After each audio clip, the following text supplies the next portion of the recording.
আসসালামু আলাইকুম।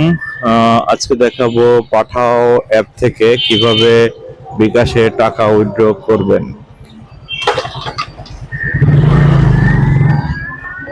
তো প্রথমে আপনাকে পাঠাও অ্যাপের ভিতরে গিয়ে আর্নিং এ চাপ দিতে হবে। ক্লিক করলে এখানে ডিজিটাল ব্যালেন্স যে পরিমাণ আছে মিনিমাম 500 টাকা তুলতে পারবেন হচ্ছে আপনার এটিএম থেকে। এখানে এটিএম এর অপশন আছে, ওয়ান ব্যাংক এটিএম। এই যে ওয়ান ব্যাংক এটিএম 500 টাকা, 1000 টাকা এরকম। আর বিকাশ অথবা রকেটের মাধ্যমে যে কোনো পরিমাণই তুলতে পারবেন, তবে মিনিমাম 50 টাকা। উপরের লিমিটটা সম্ভবত 10,000 কিংবা 15,000 এরকম পরিমাণ তো কারো থাকে না। তবে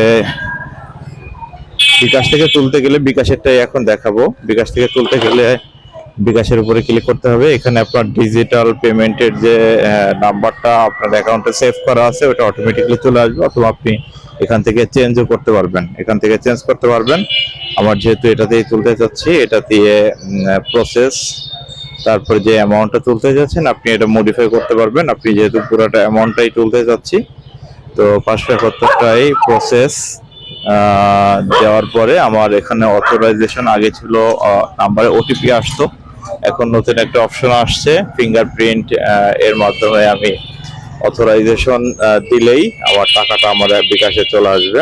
আমার অথরাইজেশন অ্যাপ্রুভ হয়ে গেছে, 571 টাকা আমার উইথড্র হয়ে গেছে বিকাশে, দেখতে পাচ্ছেন নোটিফিকেশন আসছে। এবার ডিজিটাল পেমেন্টে আমার যদি আবার রিলোড দেই, আমার 0 টাকা 69 পয়সা, যেহেতু পয়সাটা আসবে না, টাকার অ্যামাউন্টটাই আসবে। সো টাকার অ্যামাউন্ট আমার উইথড্র অলরেডি বিকাশে হয়ে গেছে। ধন্যবাদ সবাইকে। পরবর্তীতে কারো কোনো প্রয়োজন হলে আমাকে নক দিতে পারেন, আমি চেষ্টা করবো যথাসাধ্য সমাধান দেওয়ার জন্য। আসসালামু আলাইকুম।